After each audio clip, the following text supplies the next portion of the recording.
Good evening, ladies and gentlemen, and welcome to another edition of Sir Hunt on X, live from Cincinnati, Ohio, in the United States.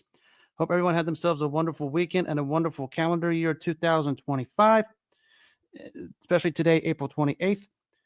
Lots to get to tonight. Hope everyone had themselves a wonderful weekend. Hope every team over the weekend had themselves a good draft for all 32 teams that participated in it. I will get to that here in a second. But I'm going to go ahead and get right down to it here real quick. Of course, it was the NFL draft. Just going to touch on each team's good picks and how well I thought they did. I'm not going to partake in any grades. I think grading drafts is absolutely crazy, especially when we consider that nobody knows what they're going to wind up doing in the particular draft. So I'm just going to touch on some of the better picks that took place here. See, we're going to touch right down to it here real quick. Let's see here, 25 NFL draft. Little technical difficulties. I do apologize. Here we go. Got it. I'm just going to break it down team by team. You guys can have your own opinions on it you want. I'm just going to give mine because I have a full show to conduct. Start with the team in Arizona. The best one I liked here was drafting Walter Nolan at the defensive tackle, also picking up Cody Simon, the linebacker out of Ohio State, and getting Jordan Burch to the edge from Oregon. Needing a disruptive defense that could basically create havoc, which is key now in today's NFL. I think Arizona did a great job with that, getting those guys. A steal could possibly be Hayden Connor, an offensive guard out of Texas, to help protect Kyler Murray. But one thing I wish I would like to see them do is look for a wide receiver number 2 opposite Marvin Harrison Jr., which I thought was a significant need because when you consider as the season wore on, as the defenses started to focus in on Marvin Harrison Jr., there was no second option for Kyler Murray. That's something I wish they would have done. But in terms of putting together the defense, I thought they did a stellar job. And basically, that defense is going to be pretty good next season if all these picks transpire. So that is the Arizona Cardinals. Remember, they finished at 8-9 last season. The defense was good, but not great. But they got key pieces to help them out, and I think they're going to be better this season, especially in the NFC West, where there's still a lot of uncertainty that's going on. We consider who knows what San Francisco's doing, who knows what Seattle's doing. So they're going to find themselves maybe contending for one of those later end wild card spots as they did last season. Now, I like what the Atlanta Falcons did. I mean, they got Jalen Walker on the edge, needing to solidify the defensive line, which basically was non-existent for the most part. But maybe he got one of the steals in Xavier Watts out of Notre Dame, put him next to Jesse Bates, and they're going to be ball hawking secondary quarterbacks all season long. Put him next to a standout safety like Jesse Bates. Of course, you have A.J. Terrell in the secondary. I think it was a good draft there for Atlanta. Not great, but I thought it was pretty good. I mean, they got Billy Bowman Jr., another safety out of Oklahoma. Of course, they took the flyer on James Pierce Jr. out of Tennessee, which had a lot of teams in that particular range looking at him, needing an edge rusher, especially with this kind of talent, especially. But maybe he plateaued a bit last season in Tennessee after a stellar 2023 year there. Maybe Atlanta could get something out of him, but they did the job fixing that defense, especially the edge rushers, where basically edge rushing was just non-existent for the most part last season over there at the ATL. Stellar draft for the Baltimore Ravens. I mean, it was stellar. I mean, no one's going to mistake Milwaukee Starks for the second coming of Ed Reed, but it'll be a nice fit to Kyle Hamilton over there, especially when you consider the Marcus Williams experiment just failed after they signed him to that contract in the off-season a few years back.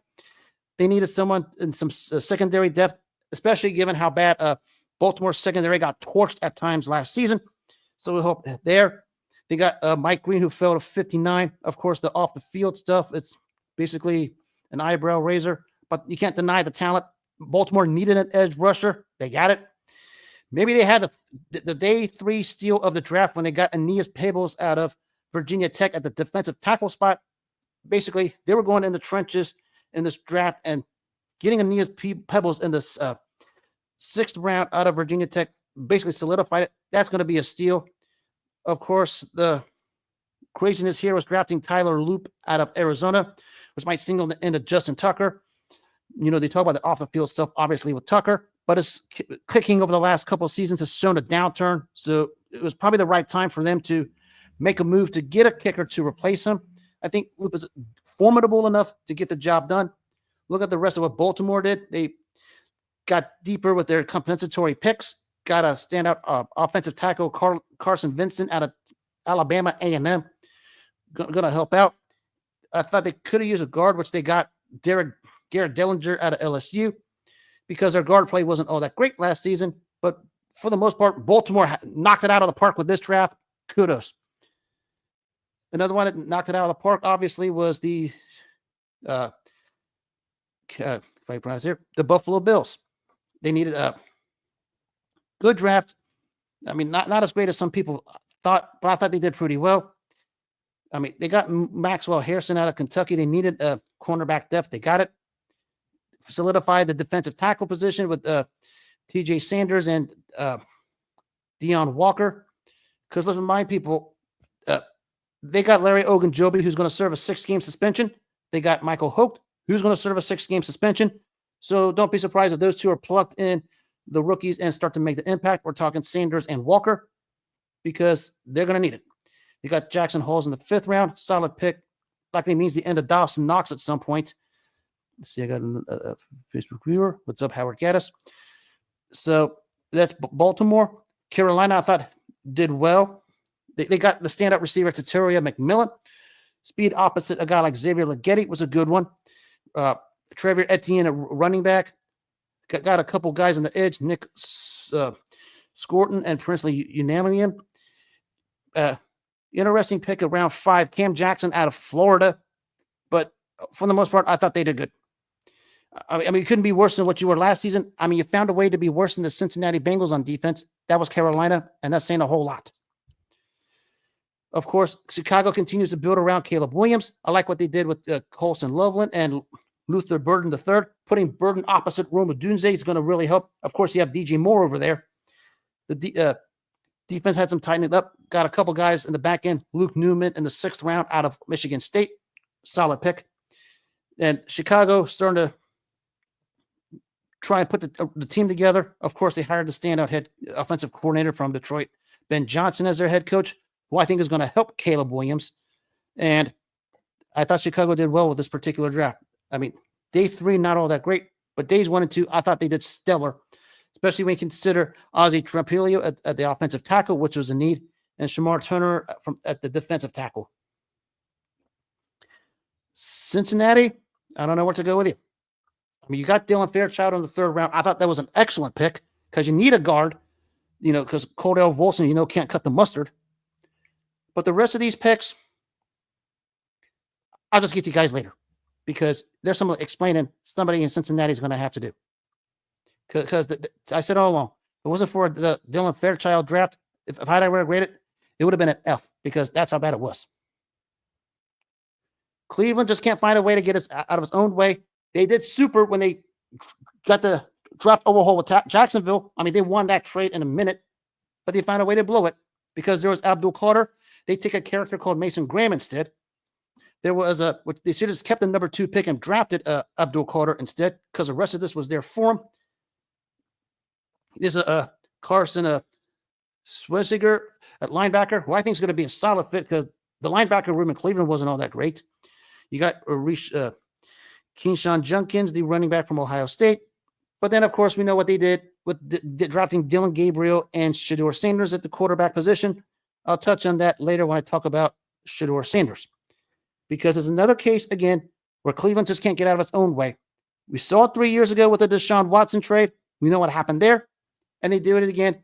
We know why Andrew Berry is the biggest idiot when it comes to general managers. He found a way to be a bigger idiot than those running the Cincinnati Bengals, and that's saying a whole lot about Andrew Berry. I mean, the first 2 rounds, they killed it, but when it comes to the quarterback drafting, per usual, they can't get out of their own way. Dallas, I thought, had a hell of a draft. Of course, the offensive guard, Tyler Booker from Alabama. A lot of people had interest in him. Honestly, feels a need with the Zach Martin retirement. Shamar James was a good acquisition out of draft out of Florida. I mean, day 3, I thought they really did good. When you talk about Ajani Cornelius out of Oregon, needing an offensive tackle. Phil Maffey, the running back out of Clemson. And, of course, Jay Toya, the defensive tackle out of UCLA. Solid pick, field needs. But we know what Jerry Jones is all about. And they still have Dak Prescott on their roster. Until those two changes, nothing matters. Anybody in Big D knows this. Denver, I thought, I would have liked to see them get a receiver to replace Cortland Sutton. They did get Pat Bryant in the 3rd round, but don't know much. Jade Byron out of Texas is a depth piece. Maybe someone you put opposite Pat Surtain over there. You got RJ Harvey's a running back. Good acquisition in the 4th round when they got Q Robinson on the edge out of Alabama. Basically, they got depth pieces to a defense that's already among one of the best in the NFL. Depth pieces, and they really added on. Kudos to them. Detroit, I thought, did better than some people give them credit for.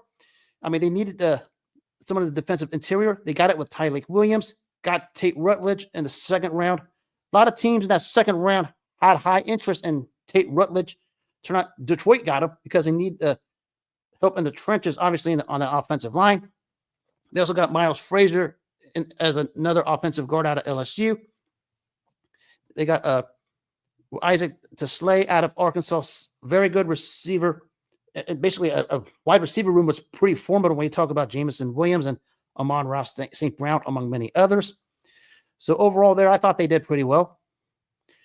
Talk about knocking it out of the park. Their rivals, the Green Bay Packers, did. I mean, they knocked it out with the 1st pick anyways. They got Matthew Golden out of Texas. I mean, to fill Christian Watson's spot. Wilson's not going to be playing this season. Who knows? Got another wide receiver, Savion Williams out of TCU.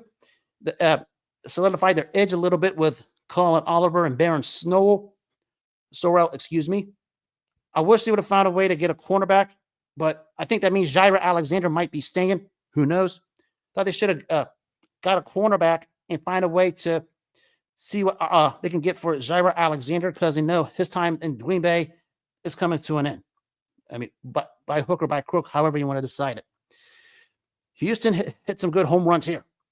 I mean, basically they didn't pick till the mid-2nd round. They got Jalen Higgins out of Iowa State, but they filled a need with Ariante Irsay, the offensive tackle out of Minnesota.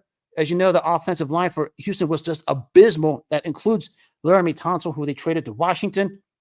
They needed offensive line help, and basically they can start there with him. They got Jalen Reed, the standout safety out of Penn State, to help their secondary. Got Jalen Smith, another cornerback out of USC. Jalen Noel, a receiver out of Iowa. Overall, I thought a very, very good draft. Filled a lot of needs. Basically, did well the first two rounds. I mean, they really knocked it out of the park. I mean, they didn't do much really in the 1st round because they'd have a 1st-round pick. But their 2nd round pick, their day 2 draft, absolutely sound. Knocked it out of the park. Speaking of knocking it out of the park, another one that did was the Indianapolis Colts. Tyler Warren fell to their lap at 14, needed a tight end. Boom, they got him.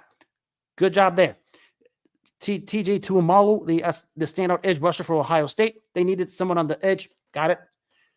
They got offensive tackle Jalen Travis out of Iowa. Offensive line is going through a makeshift over there at Indy. Solid pick there. Interesting one in the 6th round, though. They got Riley Leonard, the standout quarterback out of Notre Dame. But I don't know what that's going to amount to, because I know that there's questions about both Anthony Richardson and Daniel Jones out there in Indianapolis. So there you go with them. Good, but still overall an excellent draft from top to bottom. Of course, Jacksonville with the trade with Cleveland got Travis Hunter. Of course, a lot that's all over the place. I'll let the eyes do the dictating when the play starts. But they did get Wyatt Milam, an offensive guard out of West Virginia, to help the offensive line, which has gotten Trevor Lawrence killed. Got some job done on defense in this day 2 and 3 draft with Jack Kaiser out of Notre Dame and Jalen McLeod out of Auburn, needing some linebacker depth there. Very solid there. Jacksonville did very well. But the story there, of course, is the move up for Travis Hunter. Who knows what he's going to do? He wants to play both offense and defense. We'll see how that goes. I'm not a proponent of it because I think that's going to end his career a little short, but he's going to bring excitement to Jacksonville, which is something they haven't had in a few years. I mean, maybe that'll put some jolt, get them some extra wins. We'll find out, but it was something they needed, and Jacksonville did it. I'm not sure I would have forked out the draft capital I did, but they got Travis Hunter. We'll see where this goes. And speaking of knock it out of the park, what can you say about the Kansas City Chiefs? Perfectly knocked out of the park. Josh Simmons, the standout offensive tackle for Ohio State, more than likely would have been a top 12 pick in the NFL draft had it not been for the injury he had. But knocked it. He fell to 32 to Kansas City, and it wound up perfectly on their lap. If he's anywhere near he was before the injury, which is still very, very doable, the Chiefs found their left tackle for the future. I mean, but, they did trade Joe Thuney, but they have a replacement there. I think he's going to fill him. Can't think of his name off the bat. But Kansas City did well, filled the edge spot well with Esch and Gillette. Picked Omar Norman-Lott out of Tennessee to solidify the trenches there, especially at defensive tackle. Well, I think Chris Jones could take him under his wing and make him something special. The standout, Jalen Royals out of Utah State in the fourth round. Another wide receiver for Patrick Mahomes to a ready wide receiver room. You're going to get Rashid Rice back, pending all of the whatever he has going on. You get him, Xavier Worthy, and you add Jalen Royals to that bunch, and you brought back Hollywood Brown. They're still going to be a force in the AFC, whether people like it or not. And, of course, they added Jeffrey Bassett out of Oregon as a linebacker in the sixth round. This is a case of Brett Veach, once again, having his foundation already set, finding the right spots for the right needs, making the right picks. That's why he had a stellar draft. That's why he's one of the premier general managers in the National Football League. And speaking of the AFC West, their rivals, the Las Vegas Raiders, I keep thinking it was the LA Raiders, solid all the way around. I mean, of course, Alshon Jeffrey, we know the story with this, but just picking all over the place. They got Cam Miller as their quarterback in the sixth round out of North Dakota State. Got a wide receiver, Dante Thornton, out of Tennessee. I mean, on paper, this looks good, but we are talking about the Raiders, so we're going to let the Raiders be the Raiders for now. The Los Angeles Chargers. Interesting draft. They got another running back, Omarion Hampton, when they already got Najee Harris. But they did get Trey Harris to play opposite Ladd McConkey. They did shore up their defensive front, which was needed a little bit, especially after they got pounded by the Houston Texans in the playoff game. They filled needs there with especially Kyle Kennard and Jamari Caldwell. Good standouts here. Overall, another solid draft for the Chargers. I mean, they needed to fill things. We know what Jim Harbaugh liked going to his years in Michigan. Physical play in the trenches. That's what they aimed for, and they basically got it. The LA Rams, maybe the real splash was a free agency when they got Devontae Adams. Just some nice pieces here. They didn't have a first-round pick, obviously, but they got Josiah Stewart out of Michigan. They got Ty Hamilton out of Ohio State to shore up the defensive front. Tight end Terrence Ferguson out of Oregon, another target for Matthew Stafford to help out Puka Nacua and Devontae Adams. Not the greatest draft, but still pretty formidable when you think about it. Miami Dolphins came out of the gates with a good one here in the first and second rounds, getting defensive tackle Kenneth Grant. Basically, their Christian Watkins replacement. After, if you remember, Wilkins, went to the Raiders for that ridiculous contract. And they got Jonah Savaiina, the standout offensive guard from Arizona. Offensive line was a need to protect Tua Tagovailoa and whoever's going to be their quarterback. Of course, the real interesting story here is going to this seventh round quarterback with Quinn Ewers, because Quinn Ewers, I said he was a year too early, but I guess Miami saw something that nobody else did. Now Minnesota, one of the first round steals here was Donovan Jackson out of Ohio State, the versatile offensive guard, offensive tackle on the left side, gives them protection to help out J.J. McCarthy. They added other pieces, but really Donovan Jackson was the focal point of it. They really didn't need to do much with the draft because their free agency was a standout. Maybe they should have looked for a safety to eventually take the reins from Harrison Smith. But still, you're talking about offensive guard, a linebacker, Kobe King out of Penn State, and the standout, I would say standout, a pretty good receiver, and Ty Felton out of Maryland. Put him with Jordan Addison and Justin Jefferson. Solid draft overall from Minnesota. New England Patriots, we know the story there. Got Will Campbell. Got actually pretty decent second-round pick in Travion Henderson, the standout running back out of Ohio State. Many good picks here. Got really the stockpile picks over the last couple years, especially after the Tom Brady era was gone. This was a draft that was needed. And Kyle Williams, the receiver out of Washington State, was a good one. Weird thing is they drafted a kicker, Andres Borregales, out of Miami, third kicker out of the last 5 years. I mean, that's an odd one, but overall, still a solid draft. Kobe Minor, the 7th round pick out of Memphis, was maybe a depth piece. Craig Woodson as a safety, but overall, solid draft. New Orleans Saints got Kelvin Banks Jr. as their offensive tackle. Some of this here, not necessarily the greatest, but there's still a ways to go before they get out of the mess. But getting Kelvin Banks Jr. on the offensive line is a good way to start. I mean, they got Tyler Show in the 2nd round out of Louisville. Interesting pick at the quarterback position. We had other ones out there they could have got, and their choice was Tyler Show. The New York Giants just knocked it out of the park. What can you say? Abdul Carter, Jackson Dart, Darius Alexander, Cam Scatteraboo. Let's start with that. I mean, getting Jackson Dart in the 1st round was a bit of a reach, I thought. But with how the quarterback play was in entering this draft, it was probably expected. But solid job. They got, of course, in the 7th round, Corey Black out of Oklahoma State at cornerback. Job well done. Put Abdul Carter with that defensive front, and that defensive front's going to wreak havoc in games this season. New York Jets had to do a total makeover, getting Armand Membu out of Missouri, solid on the offensive line. Malaki Moore, 4th round pick out of Alabama, the secondary position. Arian Smith, wide receiver out of Georgia at 110. They're fully loaded at the wide receiver position. We'll see where that one goes.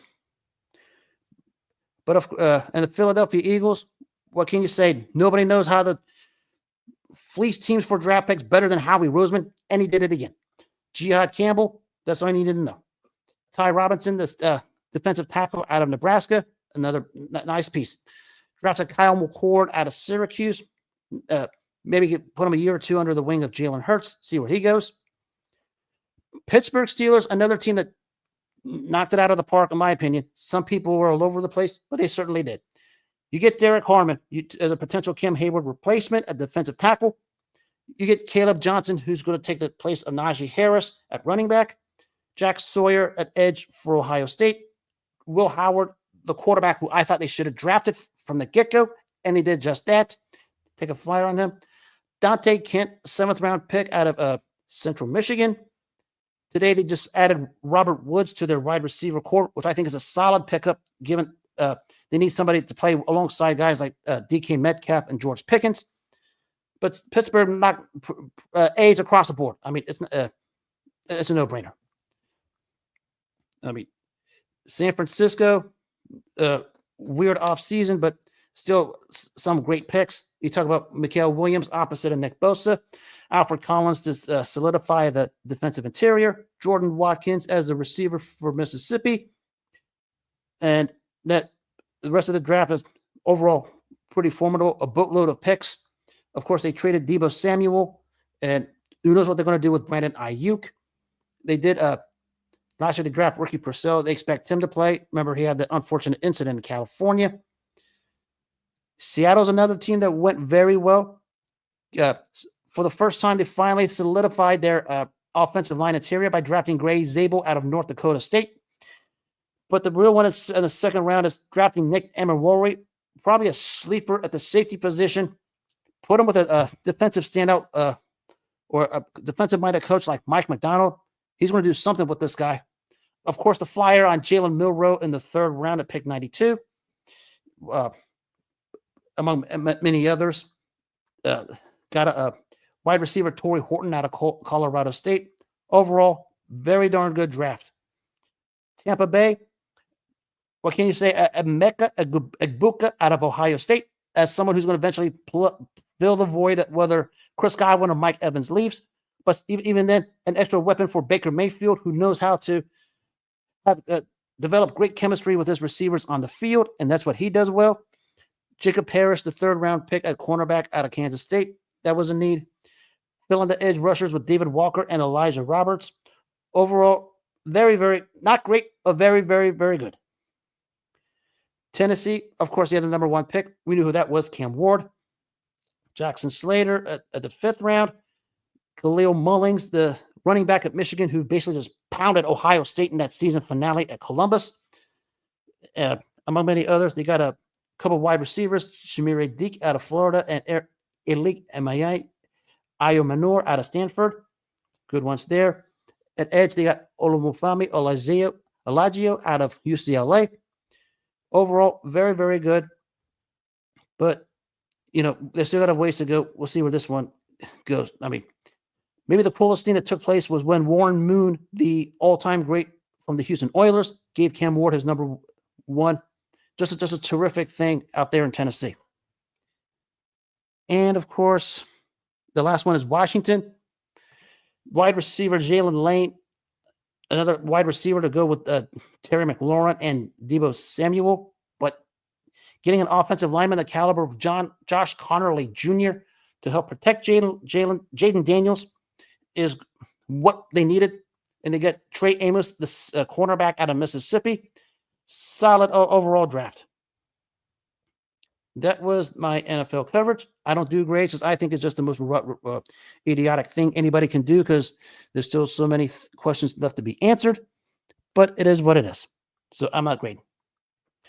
And on the topic of Shadeur Saunders, I told everyone this was going to happen.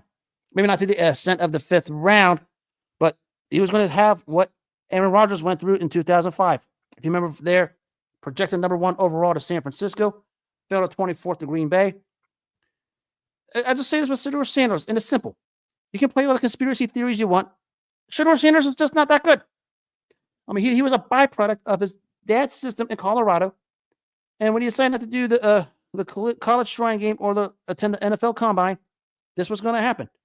And, of course, leave it to the Cleveland Browns, who don't know how to get out of their own way to draft him. And they already have on their roster Joe Flacco, Deshaun Watson, Kenny Pickett, and they draft Dylan Gabriel out of Oregon and Shadeur Saunders. Shadeur Saunders is not as good as everyone thinks he is. I mean, he was an empty calories player over there at Colorado. I mean, everybody knows this. And what Andrew Berry was thinking drafting this guy is something everyone's still wondering. Actually, I can tell the look on Kevin Stefanski's face when the announcement was made that he wasn't thrilled about it, just gave a casual applause. That was Shadeur Saunders. I mean, he's just not that good. Nothing to do with all the political aspects everybody wants to talk about. Nothing to do with the fact that this guy just wants to be his own man. The guy's just not that good. And, of course, we have the idiot who decided to prank him, which is another subject within itself. I think the guy should be on pay-per-view having his head crushed with a sledgehammer for pranking Shadeur Saunders because he's a bona fide coward. But Shadeur Saunders is just not that good. It's simple math. And of course, leave it to a franchise that's good for mishandling quarterbacks like the Cleveland Browns to pick him. And that's why he went to Cleveland. Fits right in with the clown atmosphere in Cleveland. So it was fitting. Of course, Cleveland took care of their draft beforehand, but it's fitting that he goes to Cleveland, who roughly 3 years to the day, they made the trade for Deshaun Watson. We know the story about that one. Now they draft Shadeur Saunders, and they seem like they still want clown shows every chance they get. That's why Baltimore and Pittsburgh fans are laughing at you because they know what this is all about. Actually, you guys in Pittsburgh who wanted Shadeur Saunders, be happy you didn't get him because it's not worth it. You're going to find out. You're going to find out quick. Good luck, Shadeur Saunders. Now to some soccer. Shout out to Kevin Denkey, the goal of the year. The reverse bicycle kick out of the pass by Luca Oriano, right on the money. The back flip from Denkey that puts the goal in, puts FC Cincinnati ahead, and basically keeps them ahead to get the 5th straight win, and basically lights up TQL Stadium. Ever since they got him, he's ignited another spark that FC Cincinnati lacked over the last season. It was a year removed from winning this Supporter Shield in 2023. But Denkey, a heck of a goal striker, got 2 goals in the win Saturday night against FC Kansas City. And he's just rolling along. 5 straight wins for FC, unbeaten in the last 6. And he's basically one of the reasons for it. Of course, they have the standout Evander, who does a similar thing. But it's just wonderful to have this kind of atmosphere, which is something no Cincinnati sports team can have. I can recall any Cincinnati sports team lighting the spark in the city since the 1990 Reds when they won the World Series. I mean, you have to go back that far. Kudos to FC Cincinnati. Just keep winning. I'll be down there soon enough. Especially you guys over there at the Bailey, who are a bunch of crazed head drunks. I don't know what the hell you guys are doing down there, but whatever you guys are doing, it's working because they're winning. Just keep at it.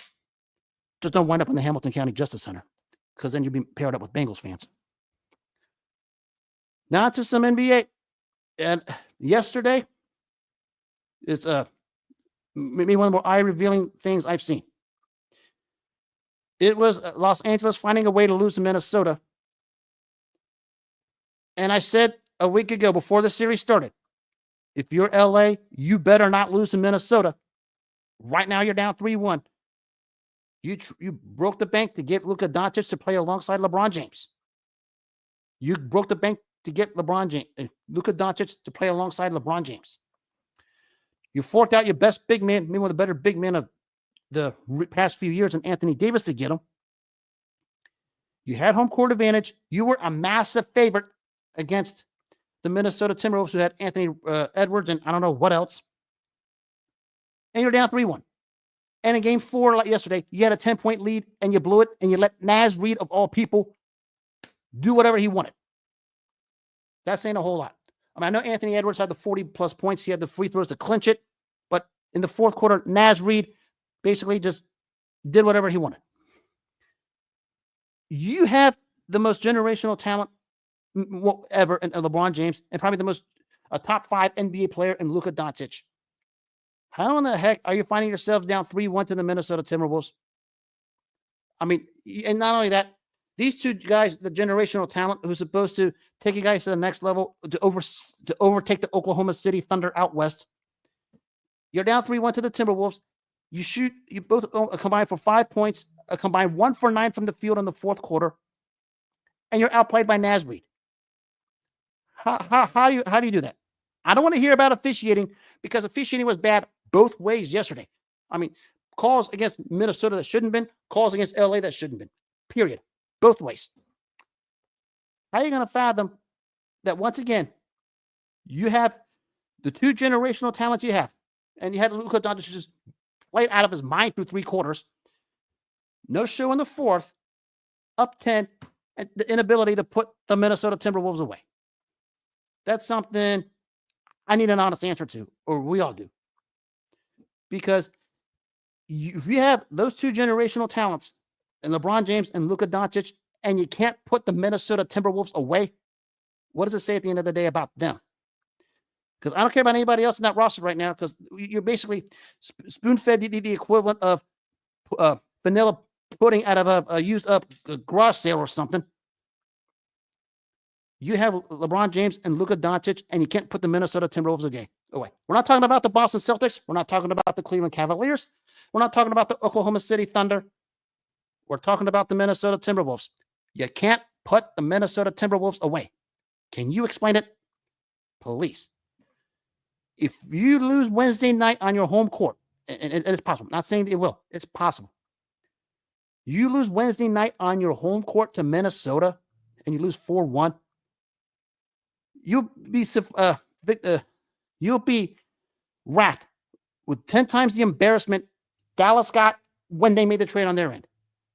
Because this will be inexcusable. It's one thing when Dallas did it. I mean, I mean, we know Nico Harrison is a bona fide retard with a brain the size of a snail's brain. I mean, that's how small Nico Harrison's brain is. But you lose Wednesday night to the Minnesota Timberwolves on your home court with LeBron James and Luka Doncic. I don't want to be living in LA because the embarrassment will be 10 times what Dallas faced when they made the trade up to this point. You better not lose to Minnesota Wednesday because you're setting up for embarrassment. I don't think you will, but it's doable. It's doable and it's possible. Good luck, LA, Wednesday night. I'll be talking about that later. And I wanted to shy away from this next topic, but everyone is still trying to defend this topic, and I will put an end to it. LeBron James had no points in the fourth quarter yesterday. We know what happened in the 2011 finals, especially one of the games where he only had 8 points, being outclutched by Jason Terry. And we still have idiots who think he's in the same conversation as a guy like Michael Jordan. Look. I mean, Michael Jordan, the first half of his career, no one was going to proclaim him the GOAT when he first came into the league. All right, let's get that out of the way. Nobody put Michael Jordan on any pedestal. He had to go out there and earn it. I mean, the game he had 63 points. He dropped 63 on Boston Garden on the Celtics, where he did anything and everything he wanted to. No one wanted him the GOAT. He doesn't even want to be called the GOAT. He even said that countless times. From day one to now, everyone uses every overrated expletive and every overrated superlative to put LeBron James in a conversation he has no business being in. Look, LeBron James is a stellar talent. I can't deny it. Nobody can deny it. I mean, if you don't think he's a stellar talent, then you're the problem, period. But there's a different level to greatness. When Michael Jordan escalated it, when he first won his championship in 91, and that's the 6 and 8 year period, when he finally got over the hump by beating the Pistons, and when he just from 91 to 98, forget about the 2 years in the middle, when he went 6 times in 8 years and just found ways to get the job done when it mattered, that's the difference. Michael Jordan would not have let a Dirk Nowitzki-led team beat him the way LeBron James did in 2011. Michael Jordan would have let a Tim Duncan-led team sweep him the way LeBron James did in 2007. I'm still waiting for an explanation why the Spurs swept the Cavaliers in 2007, an honest one. I mean, the Spurs were a good team, but they're not that much better. And, of course, you'll forget 2014 when basically the Spurs just spun LeBron like a Milli Vanilli record to where he walked out of Miami. I'm still waiting for an explanation on that one. Would Michael Jordan have beaten those teams with their rosters? Who knows? But would Michael Jordan lay an egg and throw in the towel the way LeBron James did on those particular series? No. That's the difference. There's greatness, and then there's that kind of greatness. I don't care. I don't care about longevity stats. They don't tell the story. I mean, LeBron James lost 6 NBA Finals. Everybody wants to pinpoint to what Michael Jordan did before 1990. Okay, Michael Jordan got the same grief for the longest time before he started winning. Let's get that out of the way. I grew up watching this. Michael Jordan was a guy that kept working at his craft, didn't need to sell the ideology that he's the greatest thing basketball ever saw, just kept working and working and working and playing and playing and playing and just letting the play dictate it, not let a bunch of cowards like Rich Paul and Maverick Carter do for LeBron James when it comes to the status of the GOAT. In fact, Michael Jordan said countless times, no, I don't want to be considered the GOAT because I never played against Will Chamberlain or Jerry West. And then we have LeBron James, who disrespects Tim Duncan, who disrespects Kobe Bryant, who disrespects Michael Jordan, and his posse, who disrespects Michael Jordan, Tim Duncan, Kobe Bryant, among real genuine greats, to put LeBron on a pedestal he has no business being in. That's the problem. You don't see Michael Jordan doing that during his time. You don't even see, even when before the world lost Kobe Bryant, he never did that. Tim Duncan never gave a darn. But the LeBron posse does, and they still have to explain why they do. No one's saying LeBron James can't play. I mean, that's retard talk. But when you disrespect real legends like Tim Duncan, Kobe Bryant, and Michael Jordan just to elevate LeBron James, it says more about you and your character as a human being. And I don't know what the hell to tell you. You might need to get checked for CTE or something, because LeBron isn't even in that category. There's a different elevation of greatness that when the play dictates the greatness, it speaks more volumes than somebody's mouth. That was Michael Jordan. That was Kobe Bryant. That was Tim Duncan. I can go further on down the line.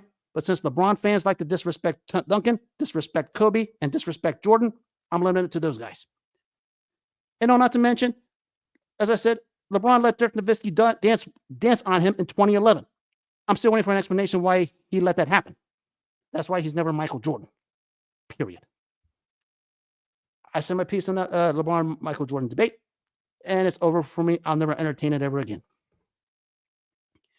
Now to the world of boxing. And the moment I've been waiting for, and everybody's been waiting for, and we're finally going to get it. The real heavyweight champion, Oleksandr Usyk, versus the fake, keyword fake, heavyweight champion, Daniel Dubois. Dubois' 5 minutes of fame are up. When the fake heavyweight champion, Daniel Dubois, shoved Oleksandr Usyk, that was it. He knows what's coming July 12th at Wembley Stadium in London, England. He knows Oleksandr Usyk is going to get that belt back. So what does the fake heavyweight champion do? Wants his final 5 minutes of fame, and he got it. So he can put his hands on Oleksandr Usyk. Good luck, because that's the closest you're ever going to get to Oleksandr Usyk, because come July 12th at Wembley Stadium in London, you're going to get Ernie Terrell, okay? If you guys know the story, Ernie Terrell got out of the head of Muhammad Ali and called him every name in the book, refused to call him by his name, and Ali gave Terrell the beating of his life. Same thing's going to happen here. The fake heavyweight champion, Daniel Dubois, 5 minutes of fame are up. Oleksandr Usyk's going to do anything and everything he wants, regardless of some baloney body shot controversy that wasn't. All Daniel Dubois had to do was keep his hands to himself. He wasn't man enough to do that. So good luck. The countdown to Daniel Dubois' 5 minutes of fame as the fake heavyweight champion is coming to an end. Oleksandr Usyk's going to do anything and everything he wanted to. The moment we've all waited for in the sport. Just put Daniel Dubois in his 5 minutes of fame as a fake heavyweight champion away. And Oleksandr Usyk, who is pretty much the best fighter in the world, pound for pound, is going to show it again. He wanted his belt back. Now he's going to get it. He wanted the opportunity to get it. And he's going to get it back and rid the world of the fake heavyweight champion that is Daniel Dubois. And speaking of world champions, just being a world heavyweight champions, I'm going to touch on this real quick. It was 59 years ago this week that Rocky Marciano, the standout all-time great light heavyweight, retired with a record of 49-0 with 43 knockouts as the heavyweight champion. Basically saying he had nothing left to prove. And just didn't want to go linger on longer than he should, understandably so. Basically said he saw how Joe Louis came back against him, which he wasn't agreeing with. So he said he was going to go away and stay away unless a dire need was happening. And basically, he retired and retired for good. I mean, his place in history is a little complex because some people, nitpick it any way they want to. I mean, the guy went 49-0 with 43 knockouts. I mean, no one's going to put him in this same plethora as Muhammad Ali or Pete Joe Louis, among many others. But he did his time. His service in the ring was well served. Fought and beat everyone in front of him. I mean, you talk about guys like Jersey Joe Walcott, Ezra Charles, Archie Moore, and of course, a faded Joe Louis, just to name a few of them. But, some people put him in the top 10, top 15. Have at it. I mean, it's not going to change anything that the guy is still retired undefeated.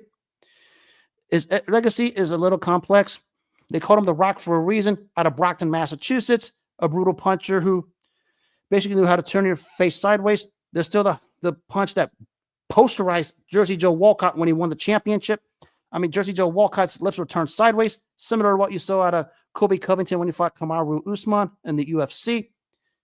That image is still the epitome of what Rocky Marciano was. I mean, his legacy, dice it up, slice it up, however you want it. The guy's still 49-0. You want to call him overrated? Have at it. I don't think he is. You want to say the guy doesn't win in these fantasy matchups? That's just stupid talk. But Rocky Marciano, it was 69 years ago today, where he basically said, I'm done and I'm staying away. And he stayed away, something very few fighters can lay claim to. And he did it not having been beaten. You could probably say sort of Started his downturn a little bit, but you can nitpick it all you want. Doesn't matter. The guy retired undefeated, 49-0. And I close on what took place 94 years ago this week. This was a fight between Tony Canzoneri and Jack Berg. I bring this up because everyone is so fascinated with multi-division champs. And before multi-division champs became abuse in the sport of boxing, there was the great Tony Canzoneri. Joining Barney Ross and Henry Armstrong as the fighter who held 2 world titles simultaneously. It was allowed to do it. And he did it when he put that perfect left-right combination on Jack Berg and put him down face first and down for the count. And Tony Canzoneri successfully defended his lightweight championship and won a vacant super lightweight championship and was joined Henry Armstrong as the only 2 3-division world champions at the time. At a time when multi-division champs meant something, Tony Canzoneri was a trendsetter. Perfect fighter who was in and out, who knew defense, who knew offense, who knew how to balance the two. He did it on this night against a tough, durable Jack Berg.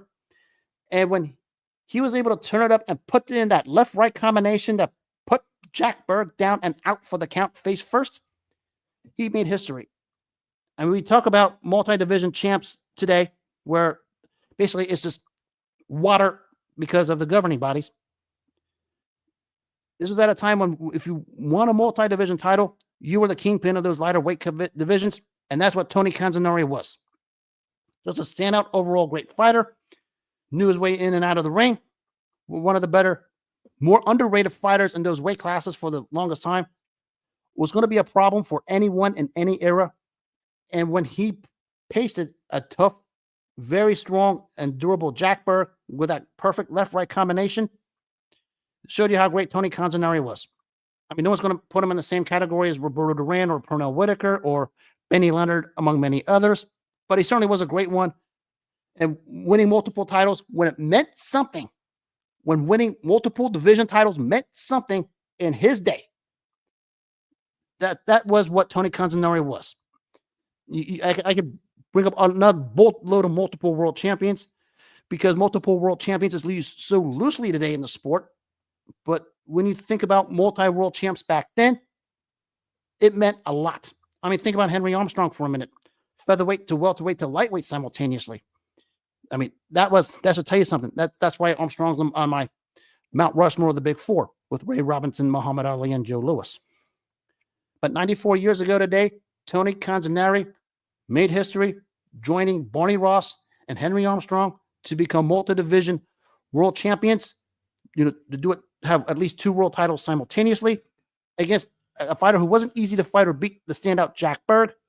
And by the end of the 3rd round of that combination, Berg was down, out, gone for good. Tony Canzoneri was a standout during his day. Jack Berg was no pushover. Just Canzoneri was just that much better.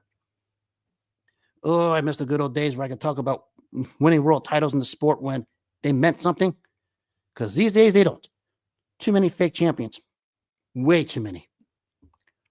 And that'll wrap up this edition of Sirhan on X. I hope everyone has themselves a wonderful rest of the 28th of April, 2025. As always, make self-care your number one priority in life. Take care of yourself first before you take care of anything else. If you take care of yourself first, good things will come your way. If you don't take care of yourself first, nothing else in life matters. So the thing that matters, taking care of yourself first. Have a good rest of the night. Take care of yourselves, and God bless.